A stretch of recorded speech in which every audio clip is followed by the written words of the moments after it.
understood meanings of my words. So, I want you to look at the highest stumps of our planet that were mined like a quarry and were broke by a blast. For example, tree Everest.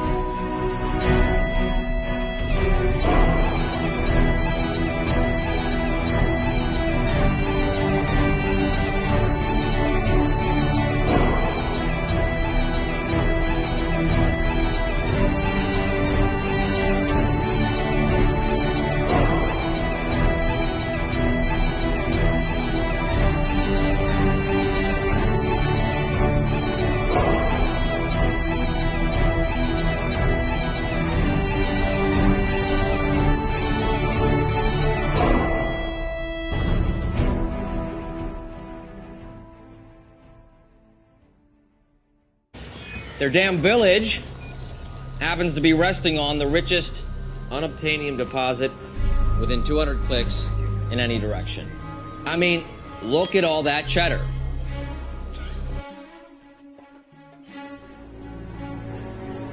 Morphed into semi-precious stones.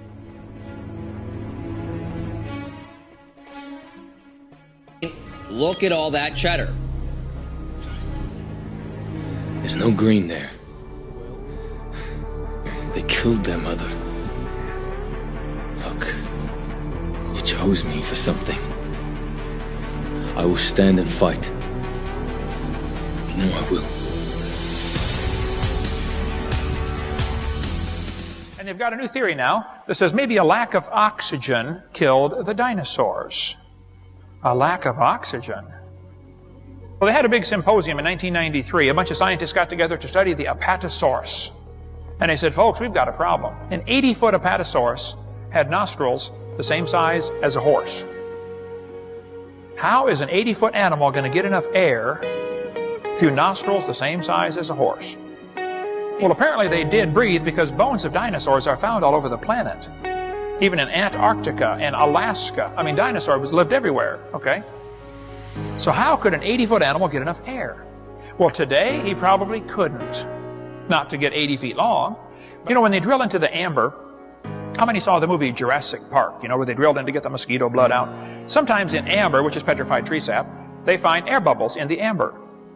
When they analyze the air bubbles, they find out they're 50% more oxygen than we have today. Today we're breathing 21% oxygen. Amber bubbles have 32% oxygen. Did you know if you lived in a world with double the air pressure and 50% more oxygen, just breathing would be exciting? If you double the air pressure and increase oxygen, not only does your hemoglobin take on oxygen like it's supposed to, plasma will get oxygen saturated, which means you could run hundreds of miles without getting tired. I think things were a whole lot different. In the pre-flood world, if they had to double the air pressure and increased oxygen, you would just be full of energy all the time. There's a guy in Japan started raising tomato plants with pressurized carbon dioxide. You know, plants breathe CO2, not oxygen. His tomato plant grew faster than normal. When it was 2 years old, it was 16 feet tall and produced 900 tomatoes. They moved it to a shopping center and built scaffolding to hold the branches up. They said, you know, this thing might produce 10,000 tomatoes. This is one tomato plant. It ended up growing 40 feet tall and producing 15,000 tomatoes off one plant. It was a cherry tomato plant, but tomatoes were coming off baseball size off of his.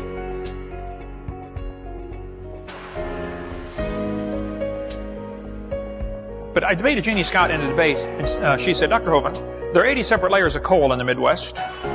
She's right.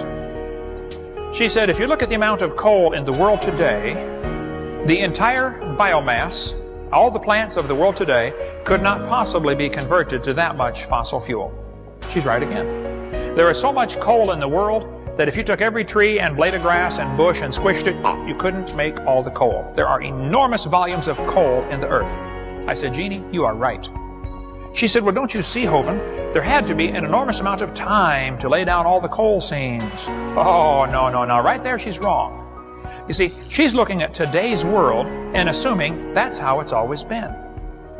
The coal we find in the ground today is a result of that flood, which buried the world before the flood, when they had lots more trees.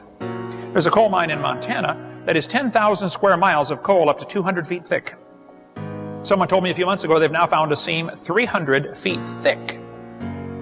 That's a lot of coal. A lot of coal. And sometimes in coal, human artifacts are found.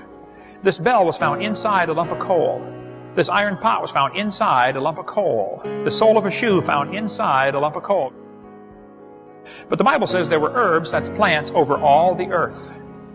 It's not that way today. 70% of the earth is underwater. The earth was covered with plants when God made it. Did you know they find leaves in Antarctica? The Bible says before the flood came, they lived to be over 900 years old and probably didn't wrinkle.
Probably just talking to a tree